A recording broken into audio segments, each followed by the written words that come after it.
Hello students, welcome to our YouTube channel Aadhunik JE an initiative of Aadhunik digital classes. Previous class में हम लोगों ने देखा था कि गॉस थ्योरम क्या होती है। गॉस थ्योरम का हम लोगों ने प्रूफ भी किया था। साथ ही हम लोगों ने देखा था कि एप्लीकेशन कैसे यूज करते हैं, किसी भी कंडक्टर के ऊपर जो चार्ज इंड्यूस होता है उसे कैसे कैलकुलेट किया जाता है गॉस थ्योरम का यूज करके। तो इन सारी चीजों को हम लोग प्रीवियस क्लास में डिस्कस कर चुके हैं। आज की क्लास में हम लोग देखेंगे field of charge conducting sphere. कोई कंडक्टिंग स्फीयर है तो उसके ऊपर चार्ज कैसे लिखा जाता है। फील्ड ऑफ लाइन चार्ज देखेंगे हम लोग। Field of an infinite plane sheet of charge, field at the surface of a conductor, field to the charge isolated conducting plate. इन सब के बारे में हम लोग बात करेंगे आज। तो डेरिवेशन है आज की क्लास में ज्यादा, तो इन सब के बारे में बात करते हैं। सबसे पहले है कि field of A charge conducting sphere. ठीक है, चार्ज कंडक्टिंग स्फीयर में तीन अलग अलग पॉइंट हो सकते हैं। इनसाइड द सरफेस हो सकता है, आउटसाइड द सरफेस हो सकता है और सरफेस के ऊपर हो सकता है। तो अगर हम आउटसाइड द स्फीयर बात करें, बाहर की तरफ अगर कोई पॉइंट कंसीडर किया जा रहा हो, कोई पॉइंट अगर बाहर है, तो अगर कोई पॉइंट बाहर होगा, जैसे यहां पर हम लोगों ने क्या किया है, एक पॉइंट मान लेते हैं, यहां कहीं पर लिखा गया है, सपोज ये पॉइंट P है। इस P पॉइंट के ऊपर हमें फील्ड लिखना है, जिसको हम लोग ऐसे लिखते हैं, यहां कहीं पर है, ये है पॉइंट P। यहां से जो डिस्टेंस दे रखी है वो क्या है, तो यहां से डिस्टेंस दे रखी है यहां तक की, वो दे रखी है R। तो ये डिस्टेंस है स्मॉल r और ये जो रेडियस दे रखी वो कैपिटल R है। तो आउटसाइड पॉइंट पर फील्ड लिखना चाहते हैं, तो अगर इस पर कोई भी इस P पॉइंट के ऊपर छोटा सा एरिया एलिमेंट लिया जाए तो वो बाहर की तरफ आएगा ds वेक्टर, और क्या होगा, और ये E वेक्टर भी बाहर की तरफ आएगा क्योंकि पॉजिटिव चार्ज से बाहर की तरफ होगा। यहां पर गॉसियन सरफेस जो हम लोगों ने लिया है, ये क्या है, गॉसियन सरफेस है। गॉसियन सरफेस कैसी है, स्फेरिकल है। हम लोगों ने देखा था कि जो पॉइंट चार्ज फील्ड बनाता है, जो फील्ड बाहर की तरफ निकल रहा हो या उसकी तरफ जा रहा होता है, वो रेडियल डायरेक्शन में चारों तरफ क्या होता है, सेम सेम रहता है, बराबर बराबर रहता है। तो सिमेट्री के लिए हम यूज करेंगे यहां पर spherical Gaussian surface. Spherical Gaussian surface से जो निकलने वाला फ्लक्स होगा, सबसे पहले हम फ्लक्स निकालेंगे फ्लक्स की डिफिनेशन से। Close integral of EdS cos 0 degree, और अकॉर्डिंग टू गॉस थ्योरम इसको किसके बराबर किया जाएगा, Q इनसाइड डिवाइडेड बाय में क्या लिख देंगे, एप्सिलॉन नॉट लिखा जाएगा। इसके ऊपर जो नेट चार्ज प्रेजेंट है that is capital Q suppose. ठीक, तो अगर EdS लिखा जाए तो R डिस्टेंस पर E तो कांस्टेंट रहने वाला है, तो कांस्टेंट को बाहर निकाल लेंगे। ds का इंटीग्रेशन होगा, ds का इंटीग्रेशन क्या होगा, 4 पाई स्मॉल r स्क्वायर। ये हो जाएगा Q इनसाइड इस बड़े वाले सरफेस के अंदर टोटल Q चार्ज है, डिवाइडेड बाय एप्सिलॉन नॉट लिखा जाएगा। तो E की वैल्यू क्या निकल के आएगी, तो E की वैल्यू हम लिख सकते हैं 1 डिवाइडेड बाय में 4 पाई एप्सिलॉन नॉट, यहां पर लिखा जाएगा Q डिवाइडेड बाय में R स्क्वायर। ये ऐसी वैल्यू लिखी जा सकती है। तो यहां पर जो E निकल के आया है वो R स्क्वायर के इनवर्सली प्रोपोर्शनल आ रहा आउटसाइड पॉइंट पर। और अगर बात किया जाए सरफेस के ऊपर, तो सरफेस के ऊपर जो E लिखा जाएगा, E एट सरफेस, तो यहां E एट सरफेस पर क्या लिखेंगे, तो कैपिटल R हो जाएगा इसकी जगह पर। तो 1/4 पाई एप्सिलॉन नॉट लिखा जाएगा, Q डिवाइडेड बाय में कैपिटल R का स्क्वायर लिख देंगे हम लोग। सरफेस के जस्ट बाहर वाली सरफेस ली जाएगी, तब भी चार्ज Q इनक्लोज करेगा, सरफेस में R लिखा जाएगा। ठीक है, लेकिन इनको हम लोग इंटीग्रेशन से डेराइव कर चुके हैं एक बार, तो यहाँ पर हम ज्यादा टाइम लेकर हम लोग डायरेक्ट चीजों को देखेंगे। जैसे यहाँ पर हम लोग फ्लक्स की डिफिनेशन से फ्लक्स निकालेंगे, गॉस थ्योरम से जो फ्लक्स निकलता है इसको बराबर करेंगे, E के एक्सप्रेशन जो निकल के आ रहे होंगे उनको लिख लेंगे। ठीक है, अगर इंटीग्रेशन से निकालना चाहते हैं तो इससे प्रीवियस क्लास जो हो चुकी है, जिसमें हम लोगों ने Coulomb's law and electric field complete किया, वहां से जाकर के देख सकते हैं। सरफेस पर फील्ड हो गया, ये आउटसाइड पॉइंट पर फील्ड हो गया। अगर इनसाइड पॉइंट पर फील्ड देखें तो इनसाइड पॉइंट पर अगर यहाँ कोई पॉइंट हम लेते हैं, सपोज पॉइंट M है, ये पॉइंट जो दे रखा है, सपोज पॉइंट M है, इस M पॉइंट पर फील्ड लिखना चाहते हैं, तो हम लोगों को पता है कि जो फाई लिखा जाता है वो Q डिवाइडेड बाय में एप्सिलॉन नॉट लिखा जाता है। तो Q डिवाइडेड बाय में एप्सिलॉन नॉट लिखेंगे तो इसको हम ऐसे लिख सकते हैं, क्लोज इंटीग्रल EdS, यहां पर लिखा जाता है cos theta is equal to Q inside जो प्रेजेंट होता है डिवाइडेड बाय में एप्सिलॉन नॉट होता है। तो Q इनसाइड जो प्रेजेंट है वो इस जो गॉसियन सरफेस, यहां पर इस बार जो अंदर गॉसियन सरफेस ली गई है, गॉसियन सरफेस, इसके अंदर तो कोई चार्ज ही नहीं है, तो चार्ज इनक्लोज 0 हो गया। तो यहां पर जो फील्ड लिखा जाता है इनसाइड पॉइंट के ऊपर दैट इज 0। ठीक है, इसका ग्राफ खींचना चाहे तो खींच सकते हैं ग्राफ। यहां है 0, यहां पर लिखा गया है फील्ड, ये R लिखा गया है। तो जब तक हम सरफेस पर रहेंगे, यहां पर देखते हैं, जब तक हम सरफेस पर नहीं पहुंचेंगे तब तक ऐसा होगा। उसके बाद में क्या होगा, यहां पर फील्ड अचानक से बढ़ेगा और फील्ड अचानक से बढ़ेगा, उसके बाद ये कम होने लगेगा। तो ये कम कैसे होगा, तो कुछ इस तरह से कम होगा। यहां पर फील्ड क्या है, E इज इक्वल टू 0 है। यहां पर फील्ड मैक्सिमम है, वो क्या है, के क्यू डिवाइडेड बाई में क्या है, कैपिटल आर स्क्वायर। यहां पर ई इनवर्सली प्रोपोर्शनल है आर स्क्वायर की। ये ग्राफ हम लोग पहले बना चुके हैं, यहां पर भी बना सकते हैं कि जब तक हम सरफेस पर नहीं पहुंचेंगे, यहाँ स्मॉल आर किसके बराबर हो गया, कैपिटल आर के। जब ऐसा होगा तो फील्ड आएगा और फील्ड फिर घटने लगेगा आर स्क्वायर के इनवर्सली प्रोपोर्शनल के साथ। अगला है field of line charge. Field of line charge हम लोग बनाते हैं, यहां पर ये कोई लाइन चार्ज है, मान लेते हैं ये इनफाइनाइट लाइन चार्ज दिया गया है, ये इनफाइनाइट लाइन चार्ज हो गया। इसमें चार्ज डिस्ट्रीब्यूटेड है, ये चार्ज डिस्ट्रीब्यूटेड है कुछ इस तरह से चार्ज डिस्ट्रीब्यूटेड है और ये अपवर्ड और डाउनवर्ड साइड में काफी दूरी तक जा रहा है, ये इधर तक, ये इधर नीचे तक काफी जा रहा है। ठीक है, मान लेते हैं इससे r डिस्टेंस पर एक पॉइंट P लिया जाता है, यहां पर पॉइंट P कंसीडर करते हैं। इस P पॉइंट के ऊपर फील्ड की वैल्यू निकालना चाहते हैं, तो इनफाइनाइट लाइन चार्ज की वजह से फील्ड की वैल्यू हम लोग ऑलरेडी कैलकुलेट कर चुके हैं, क्या होती है, 2k लैम्डा बाई r होती है। निकाल लेते हैं यहां पर कैसा होगा। तो यहां पर सिमेट्री कैसी होगी, तो अगर ये कंडक्टिंग वायर है, इसके ऊपर चार्ज डिस्ट्रीब्यूट किया गया है तो सरफेस पर होगा चार्ज। तो अगर हम लोग पॉइंट यहां पर कोई कंसीडर करें, सिमेट्री देखें कि कैसा क्लोज होगा, तो इसको क्लोज करने के लिए हम ध्यान रखेंगे जब भी लाइन चार्ज होता है तो इसकी वजह से जो गॉसियन सरफेस चूज की जाती है वो कैसी होती है, तो वो होती है सिलेंड्रिकल गॉसियन सरफेस होती कुछ इस तरह से।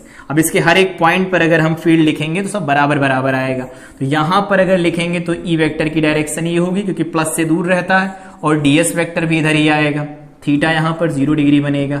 इस वाले सरफेस के बारे में बात करें तो ई वेक्टर इधर आएगा, डीएस वेक्टर इधर बनेगा, ई वेक्टर इधर बनेगा, दोनों के बीच का एंगल देखो 90 डिग्री बन रहा है, तो यहां कोई फ्लक्स लिंक नहीं होगा। साथ में यहां देखें तो डीएस वेक्टर इधर बनेगा और ई वेक्टर की वैल्यू इधर निकल के आ रही होगी, यहां पर भी थीटा की वैल्यू 90 बनेगी, कोई फ्लक्स लिंक नहीं होगा।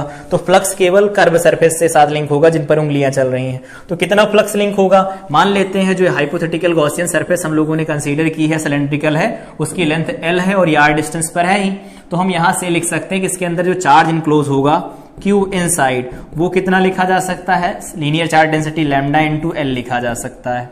तो क्या लिखेंगे इसे, तो अगर हम गॉस थ्योरम यहां पर अप्लाई करें तो लिख सकते हैं close integral E dot ds vector is equal to Q enclose divided by में एप्सिलॉन नॉट। EDS में अगर हम लोग लगाते हैं तो केवल एक ही सरफेस के साथ तो फ्लक्स लिंक होगा, वही टोटल फ्लक्स होगा, तो इसे लिख सकते हैं E बाहर कर लेंगे, DS होगा तो क्या लिखा जा सकता है, 2 पाई RL लिख सकते हैं, क्योंकि जो सरकमफेरेंस, जो बाहर वाला कर्व सरफेस का जो एरिया होता है वो कितना होता है, 2 पाई RL होता है किसी सिलेंडर का। यहां पर बन जाएगा lambda into L divided by में एप्सिलॉन नॉट। L से L को कैंसिल करवा देंगे तो E की वैल्यू क्या निकल के आएगी, ये निकल के आएगी 1/2 pi epsilon not, 2 pi epsilon not lambda divided by में ये R बनेगा, 2 से मल्टीप्लाई डिवाइड करा देंगे तो बन जाएगा 1/4 पाई, यहां पर epsilon not 2 lambda by R बनेगा, तो इसको हम ऐसे लिख सकते हैं 2k लैम्डा डिवाइडेड बाई में R लिखा जाता है। तो इस तरह से फील्ड की वैल्यू कैलकुलेट कर पाएंगे हम लोग। तो पॉइंट चार्ज होगा तो पॉइंट चार्ज का जो गॉसियन सरफेस होगा वो स्फेरिकल होगा, रेडियल आउटवर्ड डायरेक्शन में या इनवर्ड डायरेक्शन में बनेगा फील्ड, तो वो चारों तरफ से सेम दिखेगा, तो सिमेट्री वहां स्फेरिकल ली जाएगी। यहां पर सिमेट्री कैसी ली जा रही है, तो ये सिलेंड्रिकल ली जा रही है। अगले पॉइंट के बारे में बात करें तो अगला पॉइंट है field of an infinite plane sheet of charge. तो प्लेन शीट ऑफ चार्ज वैसे हम लोग कैलकुलेट कर ही चुके थे, डिस्क की फील्ड निकाली थी तो E इज इक्वल टू क्या निकल के आया था। यहां पर अगर हम लोग बात करें, ये कोई डिस्क है, इसकी रेडियस R है, x डिस्टेंस पर हम अगर ये R दिया गया है, यहां x डिस्टेंस पर P पॉइंट है, तो E एट पॉइंट P निकल के आया था सिग्मा अपान 2 एप्सिलॉन नॉट, यहां पर निकल के आया था 1 माइनस x डिवाइडेड बाई में R square plus x square का स्क्वायर रूट, ये निकल के आया था। और इस पर जब कंडीशन लगाई गई थी इनफाइनाइट की तो E एट पॉइंट P निकल के आया था सिग्मा अपान 2 एप्सिलॉन नॉट, जो कि x पर डिपेंड नहीं कर रहा था। ठीक है, तो अगर यहां पर हम लोग कंसीडर करते हैं एक सरफेस कुछ इस तरह की सरफेस कंसीडर करते हैं, इनफाइनाइट है, चारों तरफ इनफाइनाइट की तरफ जा रहा होगा ये।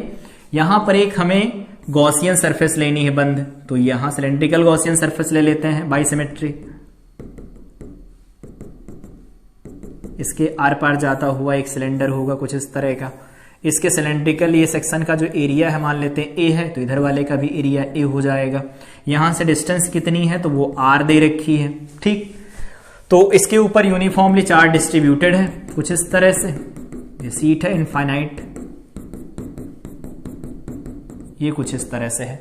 अब अगर हम लोग ये गॉसियन सरफेस यहां पर जो चूज किए हैं, क्योंकि यहां पर ई की वैल्यू जो निकल के आती है वो एक्स पर डिपेंड नहीं करती, मतलब इसके आसपास में कोई भी पॉइंट लिया जाएगा, फील्ड की वैल्यू सेम आएगी, तो बंद करने वाला जो सरफेस लिया जाएगा वो कैसा होगा, सिलेंड्रिकल होगा। सिलेंड्रिकल सरफेस में फिर से वही कितने पॉइंट्स आ रहे हैं जिनसे फ्लक्स लिंक हो सकता है, इससे फ्लक्स लिंक होगा, तो इस पर अगर छोटा सा एरिया लिया जाए तो इधर आएगा ds वेक्टर, और इसका ई वेक्टर भी इधर ही आएगा क्योंकि पॉजिटिव चार्ज होगा। ये इस तरह से रखा गया, पॉजिटिव चार्ज की फील्ड राइट साइड में बनेगी। और इधर वाले में भी छोटा सा एरिया लिया जाए तो ds वेक्टर इधर आएगा और ई वेक्टर भी इधर बनेगा, दोनों के बीच का एंगल 0 हो गया।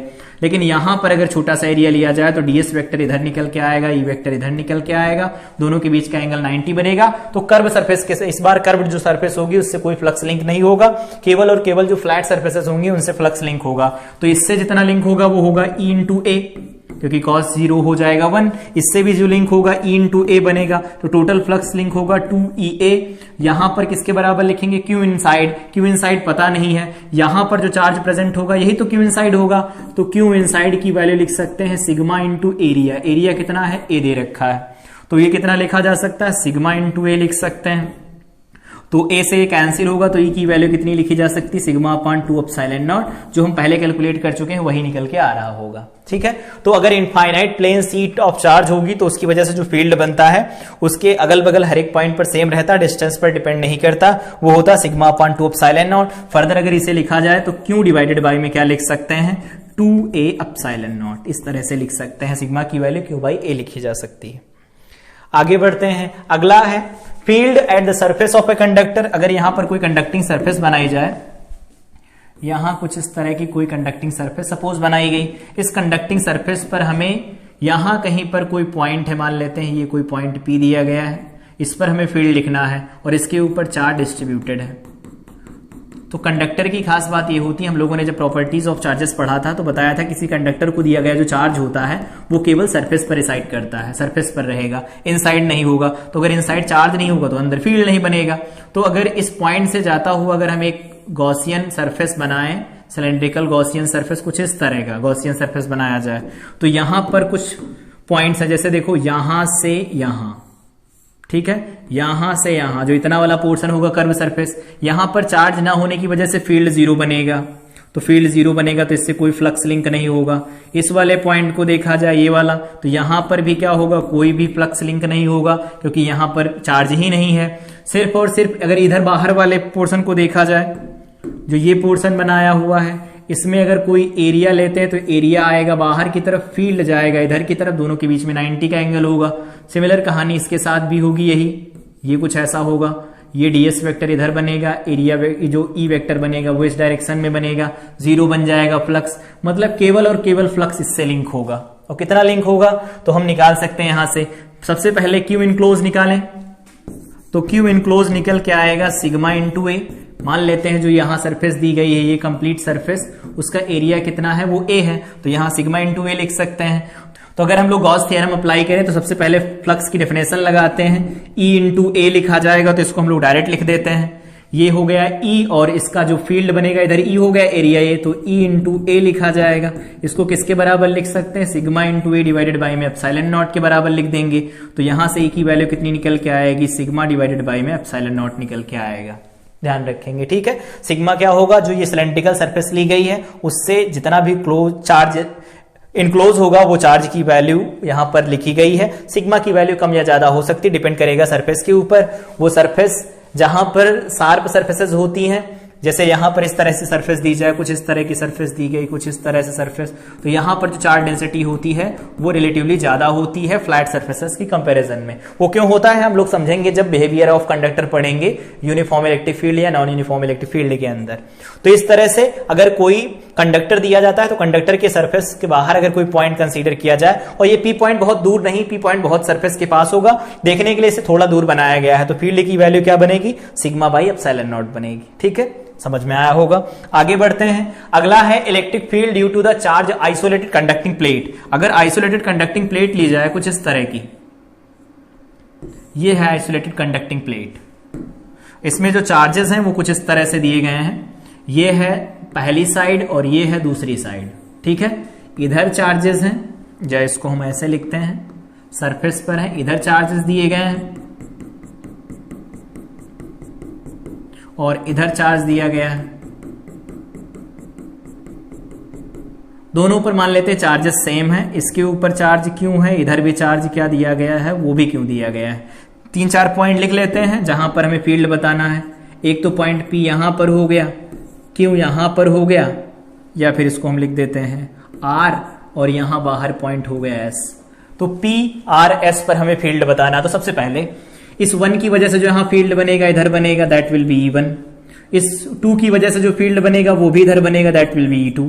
इसका मतलब यहां जो E फील्ड लिखा जाएगा नेट बाहर की तरफ, E नेट क्या निकल के आएगा, तो इसकी वजह से होगा सिग्मा डिवाइडेड बाय में 2 एप्सिलॉन नॉट, और इसकी वजह से भी बनेगा सिग्मा अपान 2 एप्सिलॉन नॉट, क्योंकि दोनों की वजह से लेफ्ट साइड में बनेगा, तो सिग्मा अपान एप्सिलॉन नॉट निकल के आएगा। ये कहां होगा, E एट पॉइंट R, ठीक। अगर इसी तरह से S पॉइंट पर जाएं तो S पॉइंट पर लिखेंगे तो E1 भी इधर साइड में आएगा और E2 भी इधर साइड में आएगा, क्योंकि प्लस से दूर की तरफ फील्ड होता है। तो E एट S बन जाएगा सिग्मा डिवाइडेड बाय में एप्सिलॉन नॉट। दैट मींस यहां पर ऐसा भी लिखा जा सकता है Q डिवाइडेड बाय में A epsilon not Q by A, अगर सरफेस चार्ज डेंसिटी है तो।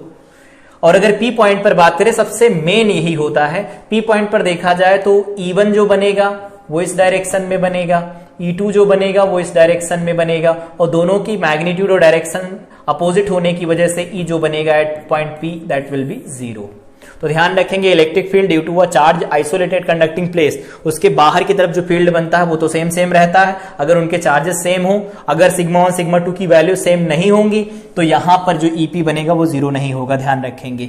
इसीलिए इन दोनों का जो चार्ज डेंसिटी है वो सेम होनी चाहिए, तभी जब माइनस करवाएंगे तो EP की वैल्यू 0 बनेगी। इस कॉन्सेप्ट को यूज करके हम क्वेश्चन सॉल्व कर सकते हैं। जैसे क्वेश्चन दिया गया है, 2 आइडेंटिकल मेटल प्लेट्स, दोनों आइडेंटिकल मेटल प्लेट्स हैं, having surface area A, charges Q1 and Q2 are placed facing each other at a separation D. Find the charge appearing on the surfaces 1, 2, 3 and 4. Assume the size of the plate is much larger than, मतलब ये जो formula भी हमने derive किया वो formula यहां पर हम लोग अप्लाई कर सकते हैं, यही कहा है। तो अगर हम लोग यहां से देखें कि ये Q1 दिया गया है, तो मान लेते हैं इसके ऊपर सिग्मा 1 चार्ज डेंसिटी है, तो इसमें अगर Q1 है तो हम मान लेते हैं कि Q1 में से मान ले यहां से X चला गया तो इसके ऊपर X हो जाएगा। तो सिग्मा 1 की वैल्यू क्या लिखी जा सकती है, that will B Q1 minus X divided by में लिख सकते हैं। यहां से सिग्मा 2 की वैल्यू लिखी जा सकती है X डिवाइडेड बाई में A, इस तरह से लिख सकते हैं। Q3 के बारे में बात करें तो माइनस X, तो यहां माइनस X हो जाएगा। तो अगर सिग्मा 3 के बारे में देखें तो ये होगा माइनस X डिवाइडेड बाई में A, और यहां पर Q4 सिग्मा 4 लिखें तो इसमें क्या Q2 है, इसमें X और जुड़ जाएगा, इधर माइनस X तो प्लस उधर X होना चाहिए, Q2 ही रहना चाहिए। तो इसको क्या लिख सकते हैं, ये हो जाएगा Q2 plus X divided by में A लिखा जाएगा, ठीक, इस तरह से होगा। अब तो इनकी सरफेस चार्ज डेंसिटी हो गई। अब अगर हम P पॉइंट पर चलें तो P पॉइंट पर देखेंगे कि फील्ड की वैल्यू हमें 0 लिखनी है। तो फील्ड की वैल्यू अगर हम 0 लिखेंगे तो यहां पर इसे दोबारा अगर हम बनाए प्लेटें, छोटी छोटी प्लेट बना लेते हैं, एक प्लेट ये है, दूसरी प्लेट ये है, तो हम लोगों को पता है इस पर पॉजिटिव चार्ज है, ठीक है, इस पर भी पॉजिटिव चार्ज है, इसके ऊपर क्या है, नेगेटिव चार्ज है, और इसके ऊपर फिर पॉजिटिव चार्ज है, ठीक है। ये 1 है, ये 2 है, ये 3 है, ये 4 है। तो अगर P पॉइंट यहां कहीं पर P पॉइंट लिया गया, इस P पॉइंट पर फील्ड की वैल्यू हम 0 कंसीडर कर रहे हैं, क्योंकि 0 होगी तो वो कैसे लिखी जाएगी। तो फील्ड P पर देखेंगे फील्ड की वैल्यू क्या है। तो P पॉइंट पर अगर हम लोग फील्ड देखें तो क्या निकल के आएगा, P पॉइंट पर फील्ड जो ये बनाएगा, ठीक है, वो कहां बनाएगा, राइट साइड में बनाएगा, ऑब्वियस है।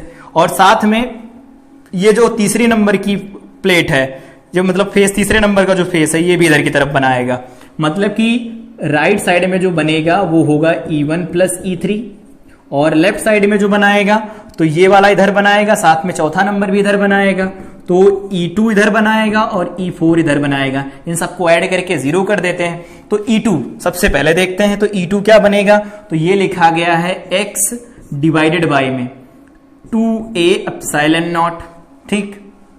और E4 क्या है, तो E4 अगर हम लोग लिखें तो E4 दिया गया है Q2 plus X divided by में 2A epsilon nought is equal to E1 क्या लिखा जाएगा, तो वो है Q1 माइनस X, ये क्या है Q1 minus x divided by में 2a एप्सिलॉन नॉट, और यहां पर E3 लिखा जाए तो E3 क्या लिखेंगे, तो ये माइनस साइन के साथ लिखना पड़ेगा, माइनस एक्स डिवाइडेड बाई में 2a एप्सिलॉन नॉट, कुछ इस तरह से।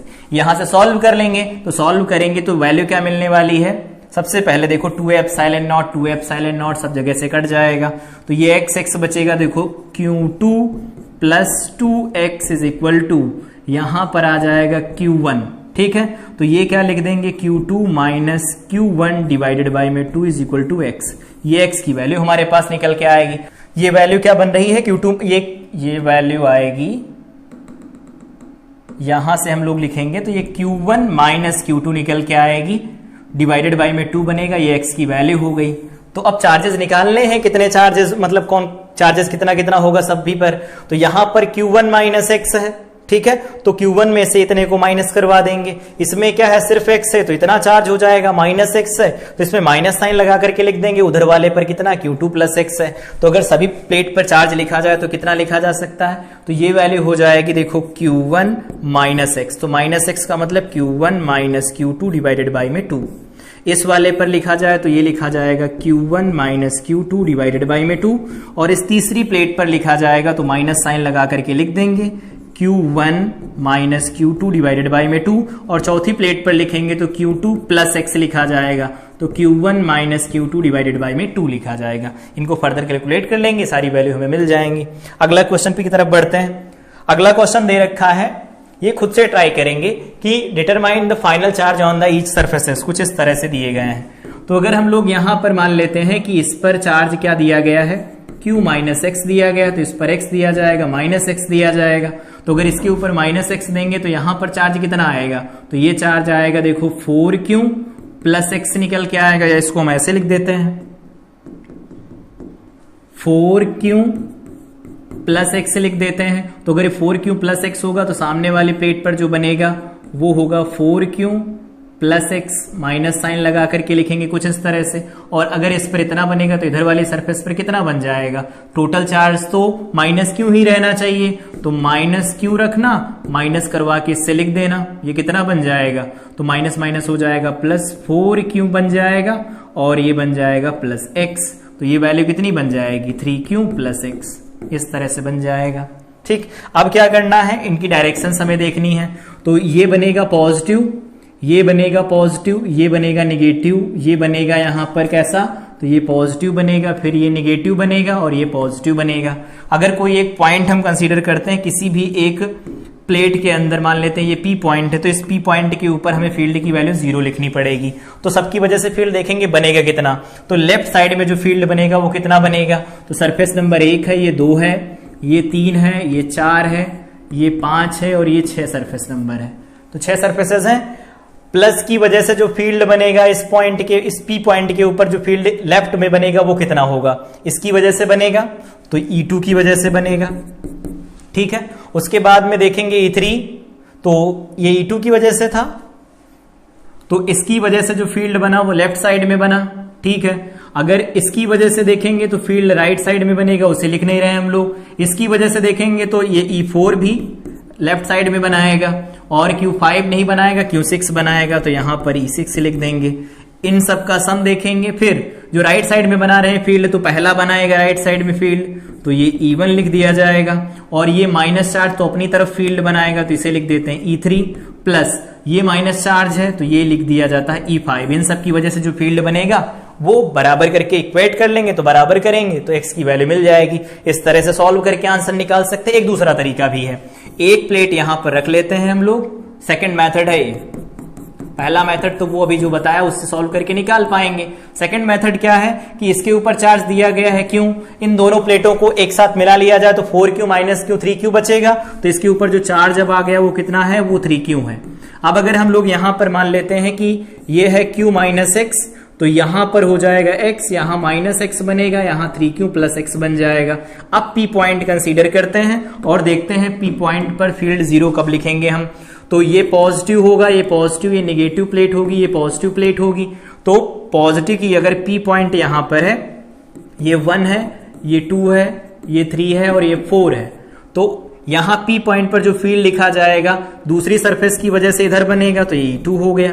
ठीक है, तीसरी चौथी सरफेस की वजह से बनेगा, चौथी सरफेस की इधर से बनेगा, पहली की वजह से जो फील्ड बनेगा इधर बनेगा, और तीसरी की वजह से जो फील्ड बनेगा वो भी इधर बनेगा। इस तरह से कैलकुलेट करके इसे बहुत आसानी से निकाला जा सकता है। ऐसे नहीं कैलकुलेट करना तो इस तरह से कैलकुलेट कर सकते हैं। ठीक है, तो अगर कोई भी आइसोलेटेड प्लेट है जो चार्ज है उसकी वजह से अगर हमें फील्ड पता होता है, तो अगर प्लेटें रखी जाती हैं आसपास में, तो जो इंड्यूस चार्ज होता है वो कितना बनेगा फाइनल प्लेट के ऊपर, वो कितना लिखा जा सकता है। तो इस कॉन्सेप्ट को हम यूज करके लिख पाएंगे। ठीक है, आगे बढ़ते हैं। आगे क्वेश्चन दिया गया है an isolated conducting seat of area A, carrying charge Q. तो यहां पर एक सीट है जिसका एरिया ए दे रखा है, चार्ज क्यू कैरिंग कर रहा है, ई फील्ड लगा दिया गया। बाद में कह रहे हैं field perpendicular to the sheet, cover the sheet, पूरी कवर कर लेता सीट को। Find the charge appearing on its faces. मान लेते हैं इसके ऊपर चार्ज एक्स आया है। ठीक है, तो अगर ये एक्स चार्ज होगा तो इसके ऊपर क्या लिखा जाएगा, यहां पर हम लोग लिख लेते हैं कैपिटल Q, इसके ऊपर टोटल चार्ज था तो मान लेते हैं Q माइनस एक्स इधर हो गया, यहां पर x हो गया। अभी भी चार्ज कितना है वो लिखा गया है, वो Q ही है।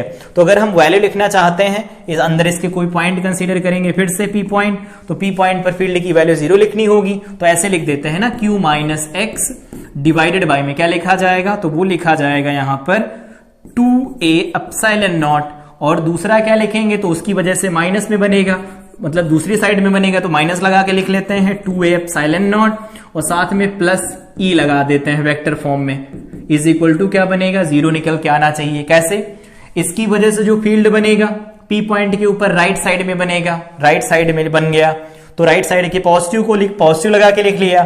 यहां पर जो फील्ड बनेगा वो लेफ्ट साइड में बनेगा, लेफ्ट साइड में माइनस साइन लगा के लिख दिया साइन कन्वेंशन से, और ई वेक्टर यहां पर फील्ड लगाया गया तो ई वेक्टर हो गया। इन सबका सम 0 होना चाहिए। तो ये हो गया P पॉइंट के ऊपर फील्ड, इसकी वैल्यू 0 लिख दी गई। अब इसे सॉल्व करना चाहते हैं हम लोग, तो सॉल्व करेंगे तो x की वैल्यू निकल आए, तो वही कह रहे हैं find out the charge appearing on it's to surfaces.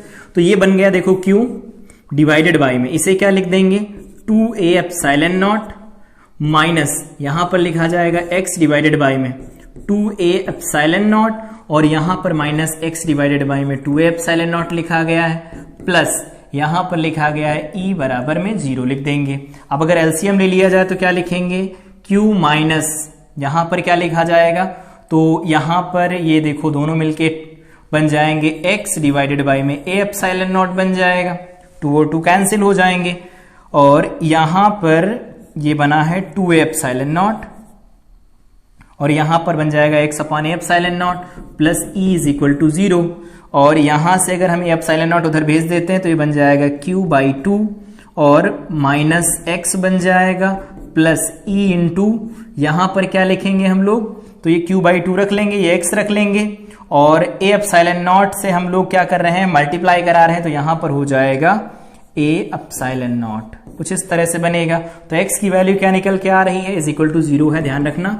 तो x की वैल्यू क्या निकल के आ रही है, that will B q by 2, और माइनस में क्या निकल के आएगा e a एप्सिलॉन नॉट। तो एक फेस पर इतना चार्ज होगा तो दूसरे पर कितना होगा, तो q माइनस एक्स की वैल्यू आएगी q by 2 plus e a epsilon not. तो इस तरह से हम कॉन्सेप्ट यूज कर सकते हैं कि अगर कोई कंडक्टिंग आइसोलेटेड प्लेट है तो उसमें अगर चार्ज जो इंड्यूस हो रहे होंगे उनकी वैल्यू निकालना चाहे तो कैसी होगी, वो इस तरह से निकाल पाएंगे। ठीक है, तो x चार्ज अगर किसी में से x को निकालेंगे दूसरी तरफ x होगा, उसके अंदर फील्ड 0 होता है, क्योंकि कंडक्टिंग अगर सीट होगी तो उसके अंदर फील्ड 0 लिखा जाएगा। अंदर फील्ड 0 का कॉन्सेप्ट यूज करके हम यहां से सारी वैल्यू कैलकुलेट कर पाएंगे जो अननोन चार्जेस की वैल्यूज होंगी। तो इस तरह से हम यूज कर सकते हैं गॉस थ्योरम का किसी भी प्लेट के ऊपर जो चार्ज इंड्यूस होता है उसको फाइंड आउट करने के लिए।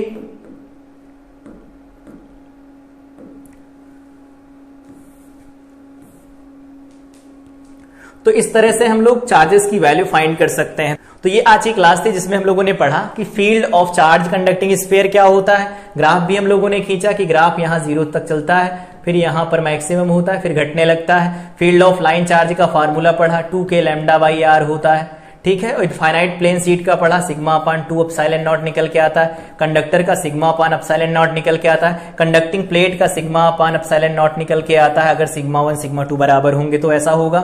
अगली क्लास में हम लोग ये देख चुके थे, गॉस थ्योरम को प्रूव भी कर चुके थे। इसके बाद वाली क्लास में जो बचे हुए इसके डेरिवेशन है उनको हम लोग कवर करेंगे। साथ में सॉलिड एंगल का कॉन्सेप्ट लगाकर फ्लक्स कैसे कैलकुलेट किया जाता है उसके बारे में बात की जाएगी। तो तब तक के लिए इस क्लास को रिवाइज कीजिए। मिलते हैं अगली क्लास में। Till then I wish you all the best.